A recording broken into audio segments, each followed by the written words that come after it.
আসসালামু আলাইকুম বন্ধুরা, আমার একটা বন্ধুর অনুরোধে আজকে আমি পায়েসটা বানালাম। পায়েসটা কিভাবে বানালাম সেটা আপনাদের সাথে শেয়ার করছি। প্রথমে আমি একটা হাঁড়িতে অল্প পানি দিয়ে দেবো চালটা সেদ্ধ করার মতো। আমি পায়েস বানানোর জন্য 250 গোবিন্দভোগ চাল নিয়েছি। চাল ধুয়ে হাঁড়িতে দিয়ে দেবো। বন্ধুরা, আপনারা চাইলে পানির বদলে দুধও দিতে পারেন। চালটা হাঁড়িতে ধরে যায়, সেই জন্য আমি ভালো করে নাড়াচাড়া করে নেব এবং একটা ঢাকনা দিয়ে চালটা হাঁড়িটা ঢেকে দেবো। ঢাকনা খুলে দেখছি, দেখুন বন্ধুরা, আমার চালটা সেদ্ধ হয়ে গেছে এবং পানিটা টেনে নিয়েছে।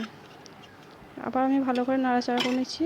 এরপর এর মধ্যে আমি গরুর দুধ দিয়ে দেবো। আপনারা চাইলে লিকুইড দুধও দিতে পারেন। গরুর দুধ দিয়ে দিচ্ছি। আবার আমি এটা ভালো করে নাড়াচাড়া করব। যেহেতু এটা পায়েস, তাই ভালো করে বারবার নাড়াচাড়া করে নিতে হয়, এটা ধরে যাওয়ার সম্ভাবনা থাকে। এরপর আমি এর মধ্যে কাঁচা বাদাম দিয়ে দেবো ও কিশমিশ দিয়ে দেবো।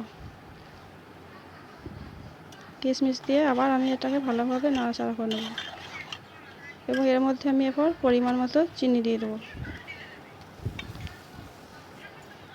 চিনি দেওয়া হয়ে গেলে এটা আবার আমি নাড়াচাড়া করে নেব।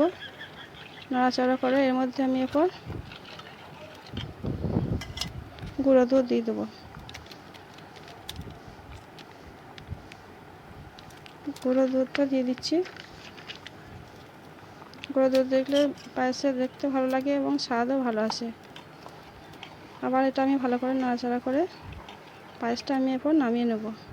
বন্ধুরা, আমার রেসিপিটা ভালো লাগলে একটা কমেন্ট করবেন